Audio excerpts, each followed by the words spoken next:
Hi, my name is Zach Kohler, and welcome to the Kozler Client Podcast. Today on our show, we are joined by Alexandra Andrews, a world-class business coach who has worked with thousands of clients across the world, including $100 million businesses and their executive teams, to bring about not only massive change in their business, but in their lives. In this episode, Alex talks about what is coaching and how it can benefit you, and some of the common misconceptions around coaching. Alex, thank you very much for coming here and being interviewed by Kozler. Oh, well, thank you very much for having me. It's a pleasure.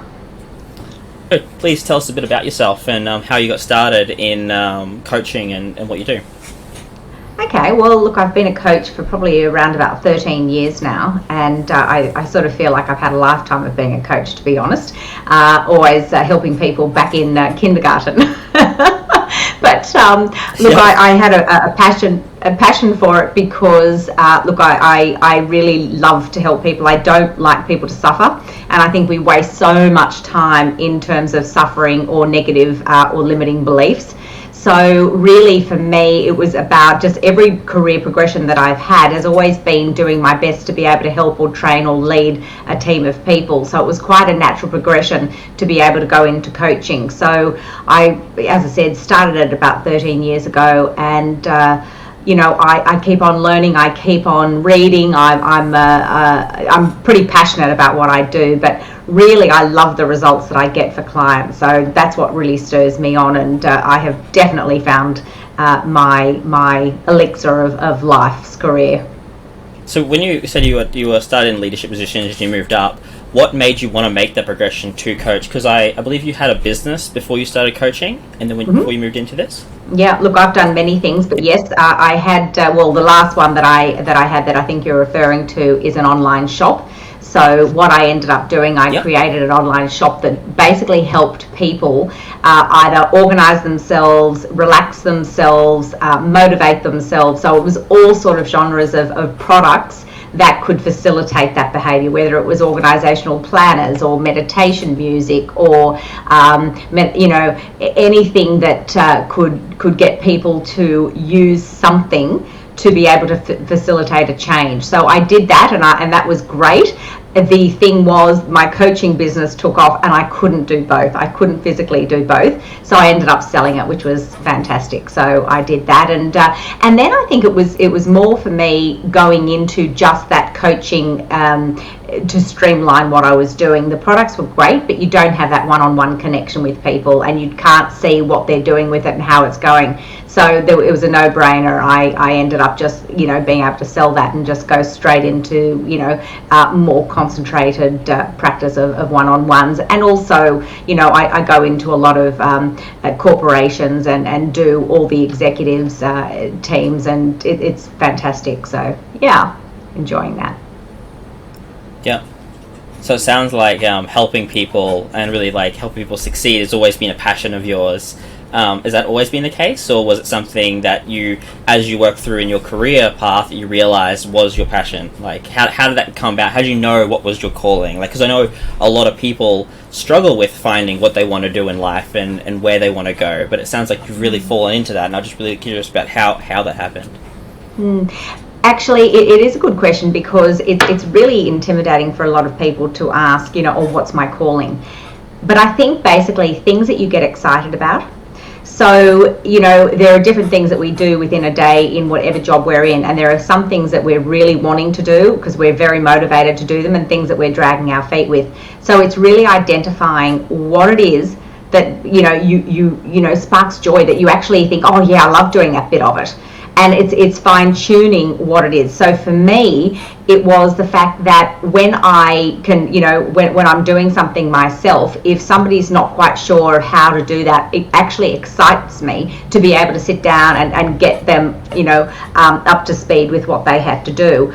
And also, what was really interesting is you can see basically by giving people the one-on-one time, depending on their personality characteristics, but you can see how people just absolutely blossom, where you give them a little bit of timed coaching, let's say, and they're able to achieve what they're doing, and it gives them fulfillment, and therefore they're going to do much better at what they're doing, and gives you a great team that work together in cohesion. So I think it was primarily me just getting excited after I do that and seeing people succeed. That is the biggest thrill of all, to have that. And honestly, I have the best job because I have people always going, oh my God, this was fantastic, and they're constantly trying to celebrate their wins. And that's the best job because you do actually get to be involved in their wins. So for me, it's all about the excitement factor, and that's where I knew coaching in those sort of roles is exactly where I needed to be, because it did spark that joy within me. What do you think, like, when you're working with a client that, say, hasn't quite found where they want to be, and they might be in a job that they hate, or even in a business that they dislike, and they started it maybe for other reasons like money and things like that? What advice could you give someone who's trying to find that? You said about trying to find those things that excite you, but how do you find something that's going to also be sustainable for that person? Do you know what I mean? Like, if for economic reasons and things like that. Well, it is interesting, and I've got so many case studies that I could literally talk about, but it's really interesting, and I'm going to use this example. I had a lady come to me who was absolutely sick of her career, was really bored at it, tired, just didn't want to do it anymore, and anyway, she really wanted to change, or she didn't know exactly what that was. But after 2 sessions, what we actually rediscovered for her is that she did love her job. It was her that was actually stale. Yeah.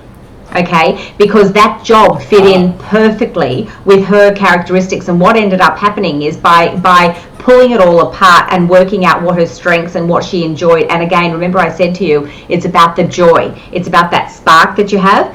When she talked about certain things, there was joy, there was spark. She was so good at what she did. She was just bored of it because she was doing it for so long. But it was actually realigning her with her greater calling on that. So this is a woman, and this was fantastic. She ended up not being, so it was almost counterintuitive. Instead of pulling back and going, I don't really like this anymore, we got her to go forward and do more and to interact more and to have more connections with her clients. So it actually gave her some energy.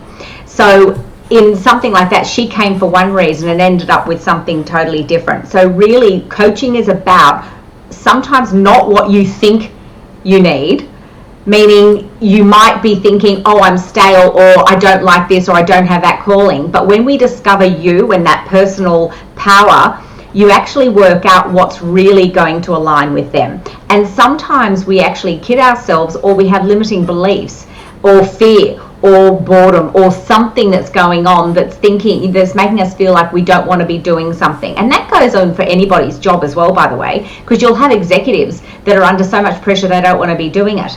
But you release the pressure and then suddenly get them to enjoy their jobs again. It's fantastic, and then they're excited again, because anyone who's doing well or serving a purpose in their job actually likes their job. But it's when we're not filling those categories. So it's about aligning people with their joys. And I can hear that as a coach, and it's really interesting because when people are talking, they're not actually hearing themselves. They're talking just in the way they would talk. I listen without any filter. So I'm listening and I'm looking out for inflections and personality in that, where something is joyful and whether something is quite heavy. And that is what I can reflect without even people realizing what they're doing. So for a coach, it's actually very easy to sort of work out what alignment people need to be in. So I hope that it sort of answers the question, but there are so many facets in terms of that, but it's really listening and looking out for people's spark. That's what it is. And also just finding out where their true authenticity is within the job that they're in or wanting to go into. Yeah, that makes a lot of sense. So it's like if someone goes into a job or into a position, they start off, they might love it, but then they get bored of it. They might become they might not be reconnected with why they started the purpose or why they're actually there. It becomes sort of mundane, and they get used to it. Is that correct? Yeah, absolutely. Look, I had another gentleman who is very good at his job, but absolutely hates it, and he's in quite a powerful position. And what we worked out was he was literally living in reaction. So his days were just reacting to people coming in and people, needing things from him. He wasn't actually getting his work done. So he was feeling like he wasn't serving a purpose, and he wasn't getting, let's call it the tick off of his job. So when we actually worked out about reorganizing and reprioritizing for him, we could give him a mixture of both. Now that sounds quite easy, but sometimes we just feel, no, you're so attached to helping people. No, I need to. If I don't help them, they don't know and they won't be able to go off and do their work. But what you're actually doing is empowering them to do better. Okay, and setting your boundaries, because once you set your boundaries, then they can actually thrive. But so can the people in that position. But this particular gentleman that I had, when we could do that for him, he started to love his job again, and it was quite simple in a sense, but he couldn't see it, and he was so adamantly tied to what he was doing was correct, because he was serving a purpose for everybody else, but he just wasn't getting the satisfaction that he needed. How do you connect with someone? Obviously, it'll be case-by-case basis, but like, how would you connect someone back with their reason? If someone's sitting at home right now, they don't like their job, and they're listening to this, what would be something that they could do to look and find those sparks? Because when you're in those positions, it might seem very, very gloomy and doesn't seem like there's any hope until you get a coach to sort of bring those things out of you. Something someone could do right now to sort of see what they can find, those things that excite them, and find what they reconnect with their why and why they started something. Well, look, the first thing that comes to mind straight away is if you're in a bad mood or you're feeling down, don't go and have a change of life's purpose in that state. Because when we're, and we all know this, when you're on holidays, when you're in that creative space, we know that anything's possible. Okay, so if you're in a bad state, that is not the time where you're going to get beautiful inspiration about what you want to do. So the first thing I would recommend to people is get out of the state you're in. Go for a swim into cold water. Go jog. Go exercise. Change, your whole state. Get into a higher state. Because then you're going to be more philosophical, you'll be more magic wand moments where, okay, what's possible? I could do anything. But if you're going to beat your head against the wall by feeling down and then trying to come up with amazing inspiration, it just doesn't work. And so that's why initially I would say to people, just change your state. Okay, now it might be simpler said than done. However, anybody can go. If I said to you guys, go and jump in the water and do 3 laps, do you think you'd come back more energized and change state? You would. It's invigorating, you're alive, and we want you to be alive first. So we really need to look at the whole of you. So I'd be looking at your state, I'd be looking at how much exercise you do, what goes into your mouth, because all of these things create the state that you're in. You need to look after you first, and then what we do is, and by, with coaching, we get to see this. So we ask, everything that I ask in our first sort of discovery call, literally gives me, whether it's what they say, it's what they don't say, it's their breathing, it's the way they use their inflections in their voice. I can tell so much about a person where they wouldn't know what I'm doing, but I'm listening out for absolutely everything. So in terms, I wouldn't get people, I'd be working on the whole of them first, just before we get into that. And that's just a quick thing. After 1 or 2 phone calls, we can get a very good idea of that. But that's what I would recommend for anybody at home, is really create a little bit of a different state into something more positive, so that you can be more inspired by what could be possible. Yeah, that's really interesting.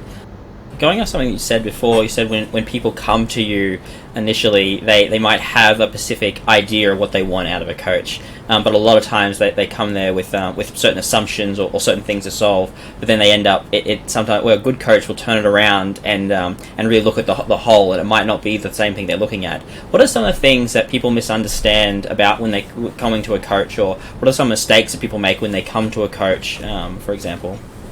Well, it depends on the motivation for coming to a coach. So some people are given a coach in terms of a work situation. And to give you a really funny story, I had a gentleman who, anyway, the board thought it would be great for him to have a coach. The 2 directors were going to have coaches. And so he came on to our first call, and he was very much talking about all his successes and how fantastic he was and how he did this and that and the other. And we literally had the first half an hour of that session saying how fantastic he was. In fact, it was hard for me to get a word in, which is really quite a feat, let me tell you. But he was just, and it was fantastic. It was wonderful, all the things that he achieved. Anyway, by the time we got on to the next phone call, and I could see he was starting off again into that monologue, I had to stop him. And in a very polite way, I basically just outlined to him what took him this far is not going to take him the rest of the way. And it was literally me just giving him the monologue of everything that I picked up in reflection of what he was saying. And I think I went on without stopping for about 10 minutes. And then he just chuckled. And he said to me, "Have you been speaking to my wife?" And that's where I knew, okay, good, so there's truth in it. So you really do pick up this. Now, that client is somebody that I have to this day. And it was interesting because I called him out on it. Okay, and this is what goes on in terms of that. Now, otherwise, if people come to me, usually what they want is they're sick. Something has been like a tipping point. They're sick of some situation they're in. They're sick of not knowing. They need to do something, but they're not quite sure of what it is they do. And so they'll come to a coach, and honestly, anybody who comes to me, I already admire, because it's the fact that we feel we need somebody else. Now, if you feel you need somebody else or that somebody else could help you, that's brilliant, because it's the first sign of saying, I'm not perfect. I would like to be, have somebody hold me accountable to be a better person, to have a better life. And sometimes we need to do it, like I even have a coach, because when it's our own stuff, we sometimes can't see past it. We're so stuck in our stories that we can't see what it is that we're liking or wanting. So people usually come because of something that's happened in their life, or they know that they need to make a change, but it's usually, what we call that tipping point. And obviously a lot of my clients, or actually most of my clients, are from recommendation, and that is where people say, oh my God, this is what happened, and they had a result from it, and so they talk about it, which is fantastic. But it's usually the fact that then people think that's exactly what I want. Yep. So the thing that drives people to come to you is generally a tipping point when they've sort of put up with something enough, or they've gotten to that point, then they come and see you. What would you recommend to people? Like, is that when you recommend people to come to you, when they've reached that point, or do you think people could come see you like earlier? No. Like, what are some of the other reasons why someone might come and get a coach? Yeah, look, I think sometimes in our life there are certain points where we get a bit stale. And if you could be emotionally intelligent enough to be aware that I'm getting a bit stale, or I've been doing something repeatedly for the same amount of time, or I keep making myself promises that I keep on going back on. I start off, the wonderful thing of the new year. Okay, I'll start off doing a health regime and I don't follow through. If you know you're that type of person where you probably don't live your best life, you haven't actually taken that, and what we call it, that 2 millimeter shift of trying to increase things, make things a bit better. If you feel like you're a bit stale, then it's a great understanding to say, you know what, I just need to get past myself and just even have a reflection of what's going on. So sometimes I have people who come and just see me for a few sessions to put them back on the straight and narrow, or to be able to just realign their purpose, or realign, what's really important to them. So it's better to come proactively instead of reacting then to the fact that I've had a crisis.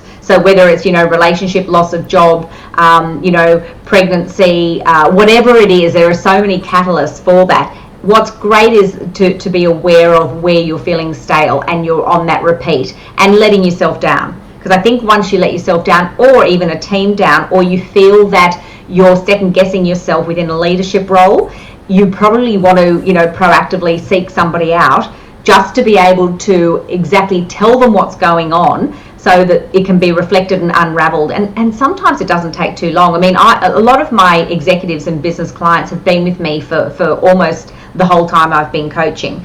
And you might say to yourself, okay, so what's more to coach? It's the fact that they're emotionally intelligent enough to be aware that what they're thinking, what they're doing, there's accountability, there's self-reflection, there's also calling people out on making decisions based on ego.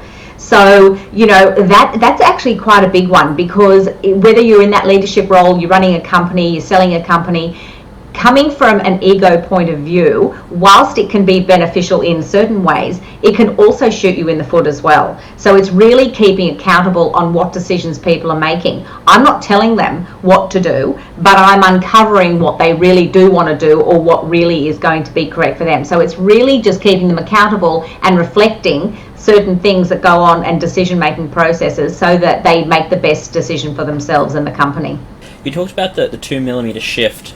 Can you explain that to people that don't quite understand what that means? Mm-hmm. Okay, and I think Tony Robbins actually coined that phrase. Well, I presume, I don't know if he got it from somewhere else before, but what it is, you know, in life, when we talk about the whole mundaneness of life and how it's the ho-hum of what we're doing, by never challenging yourself, okay, because there's fear, it's too hard, whatever that is, by not challenging yourself, you actually don't grow. And that's what life's about. It's about growing in whatever area that is. So when we say 2 millimeter shifts, that's not a big deal. If I said to you, right, you know, you're at A and I need to get you to Z, you'll be thinking, oh my God, that's too overwhelming. How on earth would I get there? But 2 millimeter shifts are just a small little incremental shift upwards to increase anything that you're doing. So let's just say it's exercise. Okay, let's just say that. Well, yeah, I go to the gym, you know, 3 times a week, and that's great, and I'm really happy with that. But you might say, okay, you know what, I'm going to put a stretching class in there too, or I'm going to start, you know, doing yoga in there as well. It's about increasing something to do with that, because they're all activities that are going to increase your mindset, your state, and be able to challenge you to something else. It might even be picking up a district sport, you know, doing something with a team. So it's about little shifts that you can make that are not overwhelming, that are going to increase the quality of your life or work. Okay, and that's what it's about. It's about actually not sitting still. And when we get complacent, we don't grow until something makes us grow, and we don't want that. So by making the 2 millimeter shifts, basically proactively gets us to engage in all areas of life. And I mean 2 millimeter shifts, not just in work, not just in home life, it's everything. It's about your own personal growth. It's about your romance, your friends, your family, your finances, you know, the health, even fun and recreation. When I ask people to even rate fun and recreation, people laugh at that and go, oh, well, you know, I don't have time for that. But it is very important, because when we're doing things that bring joy and get us to laugh, it again, you know, increases our energy. We're engaged in life, and creativity comes from that moment. So, you know, but when we talk about this, we want all areas. So it's about actually identifying what that is and having the shift in every area, so that we do have that beautiful, we talk about the elusive work-life balance, but it absolutely is obtainable. You mentioned that, like, things like fun and recreation. I'm sure a lot of the people that come to you are probably very driven individuals who are looking to progress their lives and things like that. There's something that I know you talk about, which is like the wheel of life, which is having balance in all these different areas. A lot of people are probably sitting thinking, oh no, I only need to succeed in my finances. You know, if I want to make a lot of money, I want to progress my career. And they might drop things like fun and recreation, or even relationships and things like that. Can you sort of explain why it's important to have balance in your life, and how that might even help someone drive to become even more successful than they could be if they were just focused in one area? Oh, absolutely. You know, what's really interesting, and I say this repeatedly, what you do in one area of your life, you will do in every area of your life. It's just not a problem for you. So, you know, you might say, actually, it was really interesting. I did have a gentleman who did this. He was an executive, a CFO, and he just wanted to focus on work. And, you know, I could see he was quite stressed, and we unpacked a whole lot of stuff, but there was more going on. And what we discovered was the home life wasn't fantastic, but he needed to concentrate on work because that was bringing in the income, and he felt that's what needed attention, because it was bringing in income to support the family, the kids, the schools, etc. But the greatest joy came from when I challenged him to absolutely make changes in his personal growth and also his romance. And I fundamentally saw a shift in this gentleman's attitude with work and at home. So really what we did was we improved both situations, but he only gave priority to one of them because he felt, well, that was important.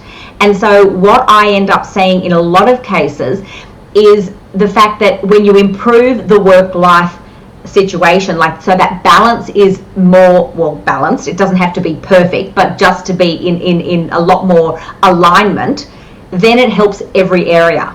And that's what people don't realize. They're very, some of them have very narrow vision of, this is the only thing that I need to be doing. So they're going to feel like they need to focus, but very quickly they can see exactly why a certain area that I'll get them to go into is exactly what they need. So it is very important.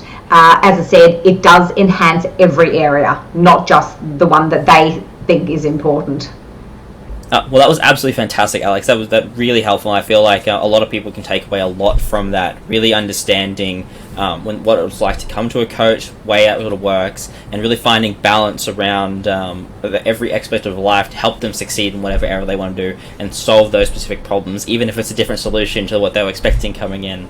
So if people were going to find you and want to reach out to you, where would they go?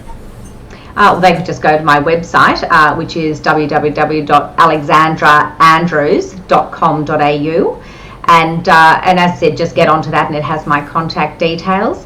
And look, honestly, I think that I always recommend, and I will say this to you, that anybody, whichever coach you would like to use, make sure you've got a good rapport with them. You're going to hear their energy, and you're going to connect with them. You really need to make that a fundamental part of when you're looking for a coach. Whether someone comes to me or whether they go to somebody else is not a problem. Have rapport.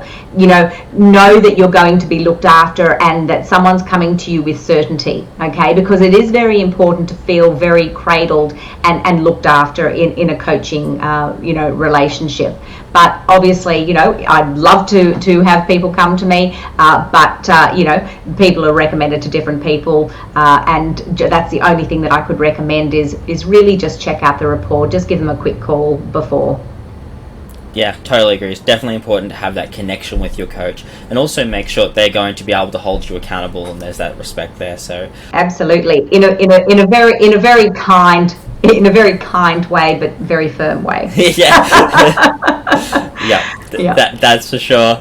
Awesome. Yeah. Well, thank you very, very much, and that concludes this episode. We hope you've enjoyed this podcast. If you have any questions or would like to book a discovery call with Alex, please visit her website at alexandraandrews.com. Or if you'd like to find out more about Kozler and how we can help your business, visit our website at kozler.com.au. If you've enjoyed this podcast, please don't forget to subscribe so you don't miss any of the episodes in the future, and we hope to see you again. Bye.